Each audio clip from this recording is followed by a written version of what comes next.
الحمد للہ رب العالمین والعاقبۃ للمتقین اللہم صلی علی محمد وعلی آل محمد کما صلیت علی ابراہیم وعلی آل ابراہیم انک حمید مجید اللہم بارک علی محمد وعلی آل محمد کما بارکت علی ابراہیم وعلی آل ابراہیم انک حمید مجید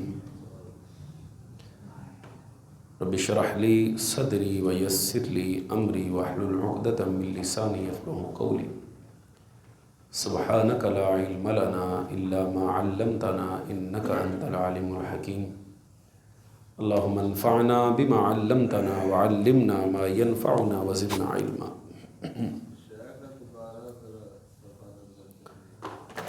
صفحہ نمبر ہے جی 481 اور حدیث مبارکہ نمبر ہے 762۔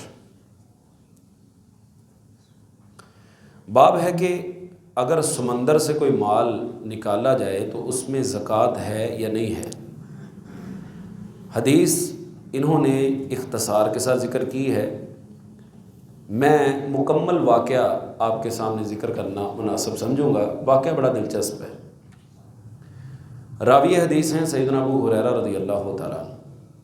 نبی کریم صلی اللہ علیہ وسلم بیان کرتے ہیں، آپ فرماتے ہیں کہ بنی اسرائیل کا ایک آدمی تھا، وہ کسی علاقے میں گیا ہوا تھا، وہاں اس کو کچھ پیسوں کی ضرورت پڑی۔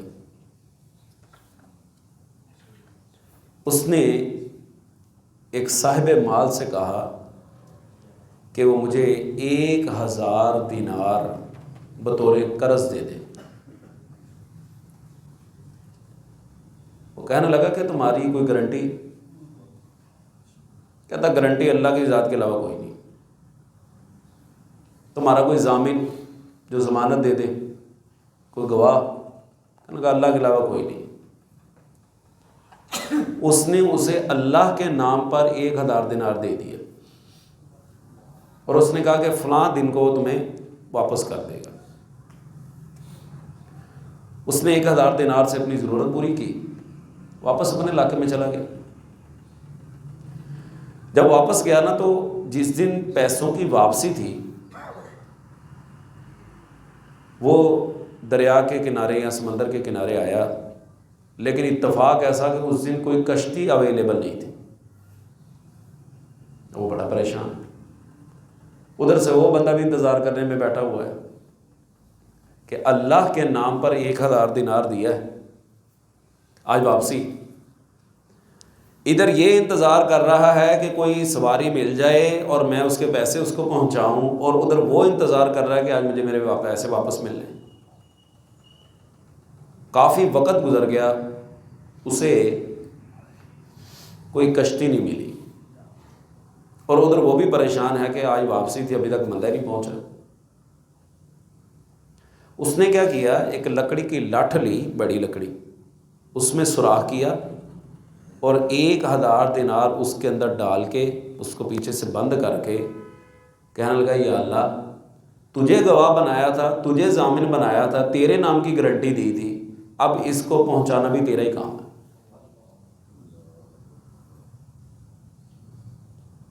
قصہ مختصر، وہ آدمی جو انتظار میں بیٹھا ہوا تھا، جب شام کا وقت ہو گیا نا، وہ مایوس ہو گیا۔ اس نے کہا کہ شاید یہ بندہ گیا۔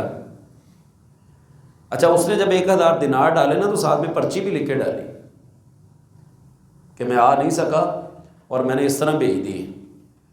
جب وہ جانے لگا نا تو اس کی اچانک نظر پڑی، اس کے لکڑی کی لاٹھ وہ نظر آئی۔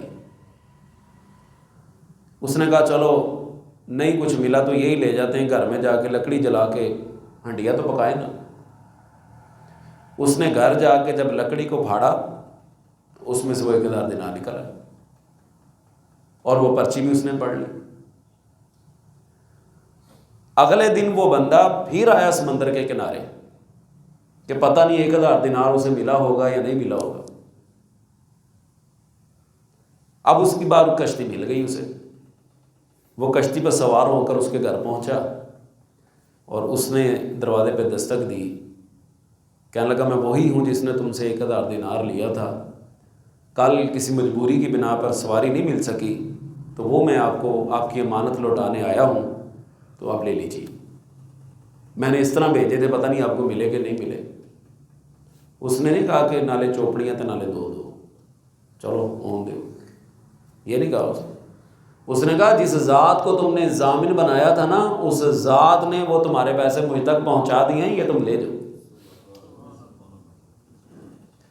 حضرت امام بخاری رحمہ اللہ وسلم جو مسئلہ ثابت کرنا چاہتے ہیں وہ یہ ہے کہ بعض لوگ کہتے ہیں جی سمندر میں سے جو مال ملتا ہے اس میں سے بھی 5واں حصہ ہے، انہوں نے تردید کی ہے اس چیز کی کہ ایسا نہیں۔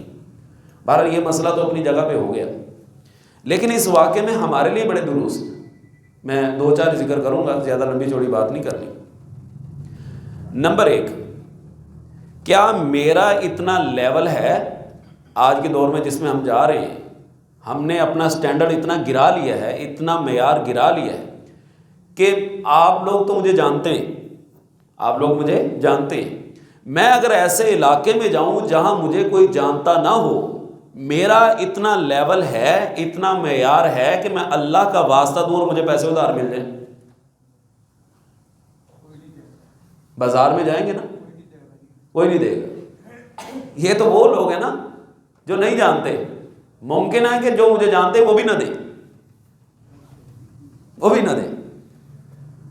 بس ہمارا لوگوں نے حساب اس طرح کا کر دیا ہے، مثال کے طور پر میں کسی بندے کو پیسے دیتا ہوں، وہ پیسے لے کے بھاگ جاتا ہے یا وہ مجھے واپس ہی نہیں کرتا، اب اس کے بعد کیا ہوگا؟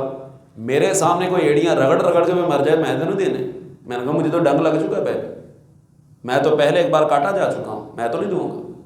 میرے پاس گلے میں پڑے ہیں، میں کہہ دوں گا نہیں یار میرے پاس کہیں سے پیمنٹ نہیں آئی، معذرت۔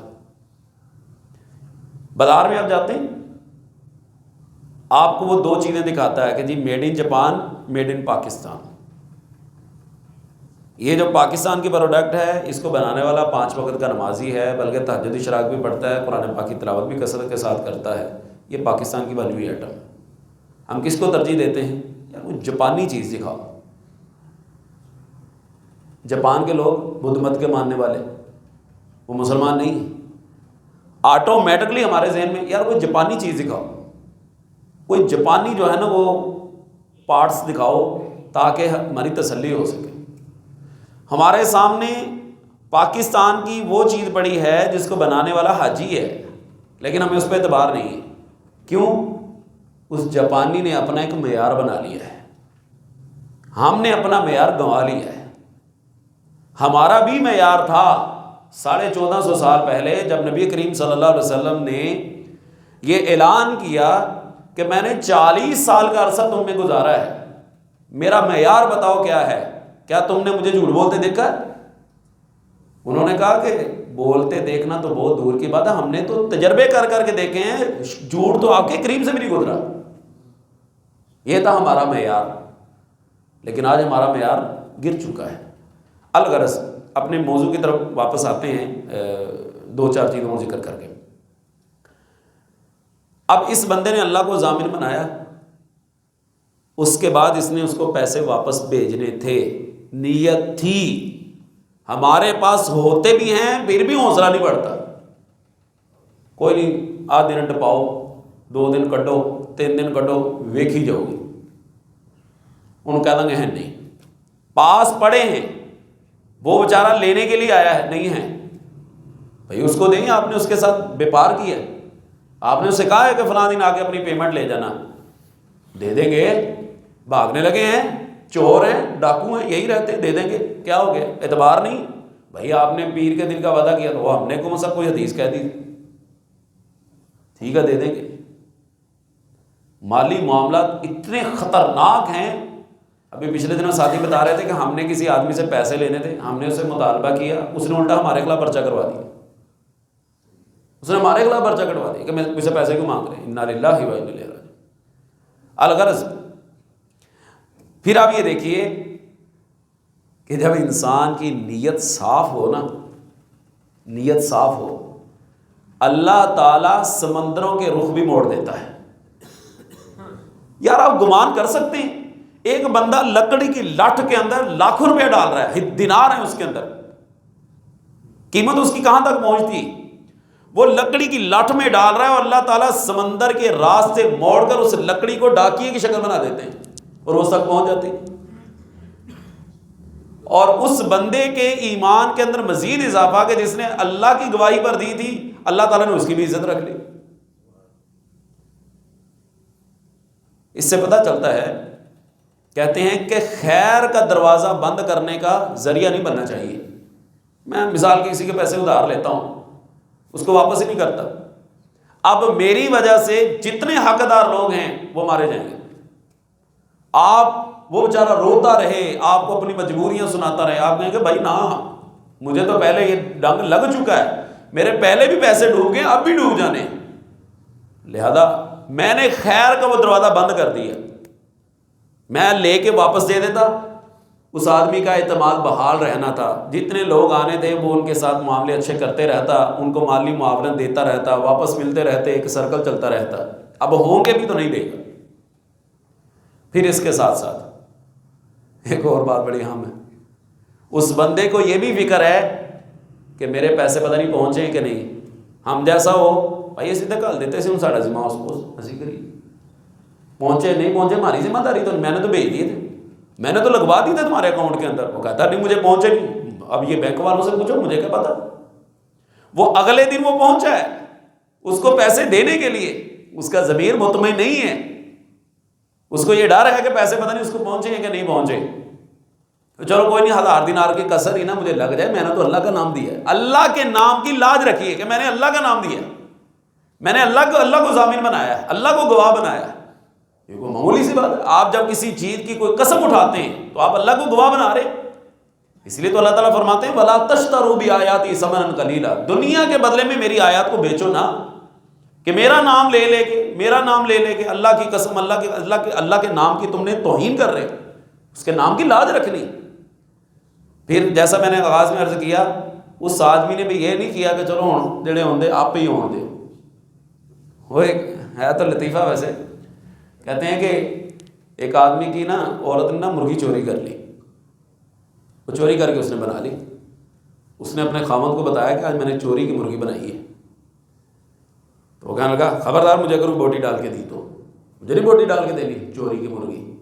جب وہ سالن ڈال رہی تھی نا تو بیچ میں کوئی نہ کوئی بوٹی آپ کو پتہ خود بخود آتی ہے تو وہ پیچھے کر دیتے. وہ کہنا چلیے آپ پہ ہی ہوتے تو ہمارے ہاں تو ماحول یہ کہ چلو جب دو نالے چوپڑیاں جو خود بخود آ رہا وہ تو آنے دو. اس آدمی نے بھی کہا نہیں، میں نے اللہ کا نام کی لاج رکھی ہے نا، تو نے اللہ کے نام کی لاج رکھی ہے، مجھے تمہاری امانت پہنچ چکی تھی. یہ انسان کی نیت کے اوپر انحصار ہے کہ اس کی نیت کیسی ہے. اگر اس کی نیت کے اندر فطور ہے تو پھر بھائی اسباب ہونے کے باوجود بھی پھر وہ کام نہیں کرتا.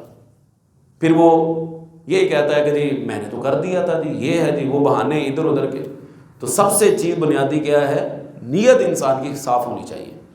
اس کے بعد ہے جی کہ اگر کوئی دفن شدہ خزانہ مل گیا ہے، کسی جگہ سے دفن شدہ خزانہ مل گیا ہے، اس میں آپ نے فرمایا العجماء جبار والبئر جبار والمعدن جبار وفي الرکاب خمس، جانور کا زخم معاف ہے، کنویں میں گر کر مر جانے پر کوئی معاوضہ نہیں. کان جو ہوتی ہے اس کا بھی یہی حکم ہے. البتہ دفن شدہ مال مل گیا تو اس میں 5واں حصہ ہے. اس سے بھی ایک حدیث ایک واقعہ یاد آ گیا، صحیح بخاری کی حدیث ہے. ایک آدمی نے اپنی زمین بیچی، دوسرے نے خرید لی. اب دوسرے نے جب حال چلایا تو بیچ میں سے سونے کی کوئی چیز نکل آئی. ہمارے جیسا ہوتا تو جیب میں کسی کو پتہ نہ چلے. اس نے وہ سونا اٹھایا، اس کے گھر میں چلا گیا، کہنے لگا تم سے زمین خریدی تھی، سونا نہیں خریدا تھا. طرفین میں دونوں طرف نیت کے اندر اخلاص ہے. وہ کہنے لگا میں نے تجھے زمین بیچی تھی، اب زمین میں سے جو نکلا وہ بھی تمہارا ہے.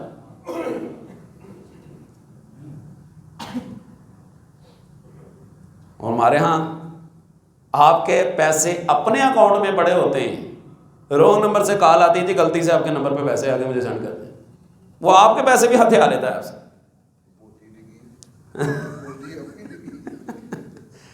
وہ آپ کے پیسے بھی ہتھیا لیتا ہے آپ سے. انا للہ و انا الیہ راجعون. یہاں پر دیکھیے وہ دونوں کا جھگڑا ہو گیا اس بات پہ. وہ کہنے لگا میں نے یہ سونا نہیں لینا کیونکہ میں نے تم سے زمین خریدی ہے، سونا نہیں خریدا. وہ کہنے لگا میں نے تمہیں زمین بیچی ہے، سونا نکلے چاندی نکلے وہ تمہارا ہے. ایک بزرگ گزر رہے تھے، وہ کہنے لگے بھائی آپ کی کوئی درمیانی راہ نکال دیتے ہیں، تمہارا کوئی بیٹا بیٹی ہے؟ کہنے لگا میرا بیٹا ہے۔ کہنے لگا تمہارا؟ کہتا میری بیٹی ہے۔ کہتا ہم دونوں کی شادی کر دو، یہ اس کو دے دو۔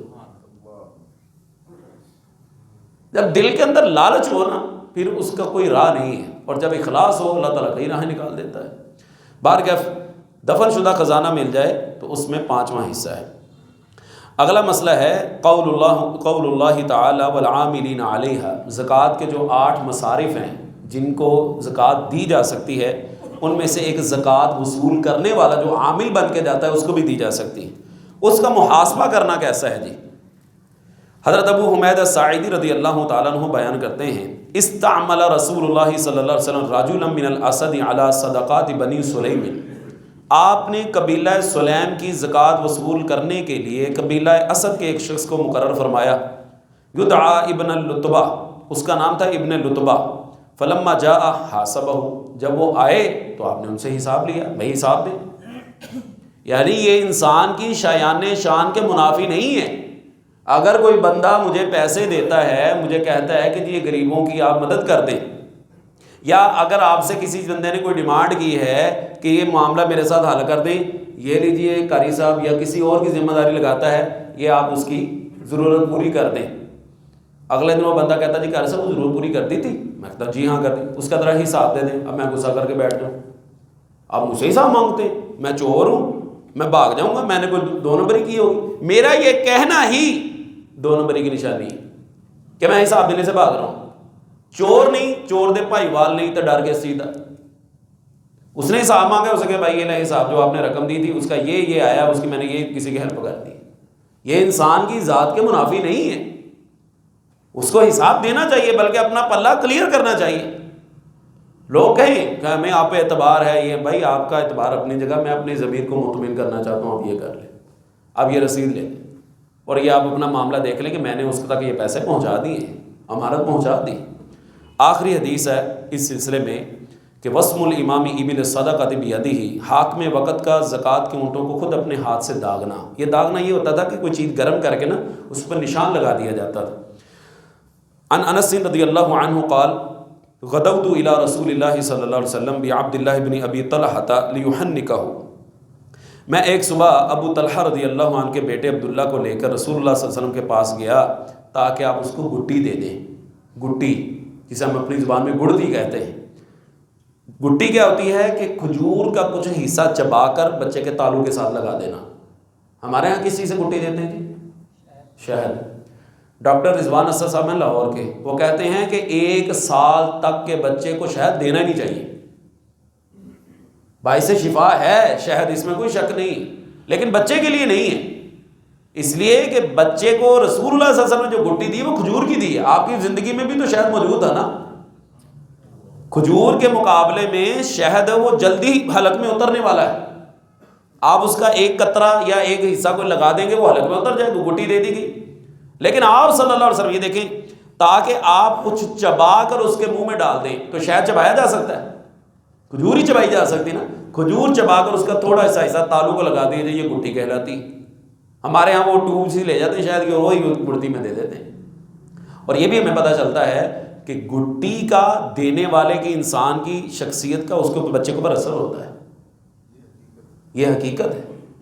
گٹی جو بچے کو دلوانی چاہیے نا، وہ کسی صاحب علم سے، نیک آدمی سے دلوانی چاہیے، اور اس کا بڑا اثر ہوتا ہے۔ حضرات صحابہ اکثر و بیشتر اپنے بچوں کو لے کے رسول اللہ صلی اللہ علیہ وسلم کی خدمت میں حاضر ہوتے، اور آپ صلی اللہ علیہ وسلم بچوں کو گٹی دیا کرتے تھے۔ اس کا انتظام کرنا چاہیے۔ تو کہتے ہیں کہ میں نے بچہ لے کے آیا نا تو فوافیتہ فی یدہ المسام، کیا لفظ ہے، میسم، پڑھنے میں بس اگر مشکل بن جاتی ہے، کہ میں نے آپ کو اس حال میں پایا کہ آپ کے ہاتھ میں ایک داغ دینے والا آلہ تھا، جانوروں کو داغتے تھے۔ یاسم ابل الصدقۃ، آپ اس سے زکوٰۃ کے اونٹوں کو داغ رہے تھے، یعنی نشانی لگا رہے تھے، یہ جو اونٹ ہیں یہ زکوٰۃ کے ہیں، تاکہ خلط ملط نہ ہو جائے۔ حالانکہ آپ صلی اللہ علیہ وسلم نے جانوروں کو داغنے سے خود منع فرمایا۔ یہ ایک استثنائی صورتحال ہے کہ تاکہ عام اونٹ اور زکوٰۃ کے اونٹ مکس نہ ہو جائیں، کہیں کسی کے ساتھ ظلم نہ ہو جائے، اس صورت میں تو اس جانور کو داغا جا سکتا ہے، البتہ عام حالت کے اندر جانور کو داغنا یہ مناسب نہیں ہے، اسے آپ صلی اللہ علیہ وسلم نے منع فرمایا۔ تو یہ تھا جی ہمارا زکوٰۃ کے حوالے سے احادیث اختصار کے ساتھ۔ کل کے مجلس میں انشاءاللہ صدقہ فطر کے بارے میں ہم پڑھیں گے۔ اللہ تعالیٰ سے دعا ہے کہ اللہ تعالیٰ کہنے والے کو بھی سننے والوں کو بھی عمل کی توفیق عطا فرمائے۔ سبحان ربک رب العزۃ عما یصفون وسلام علی المرسلین والحمد للہ رب العالمین۔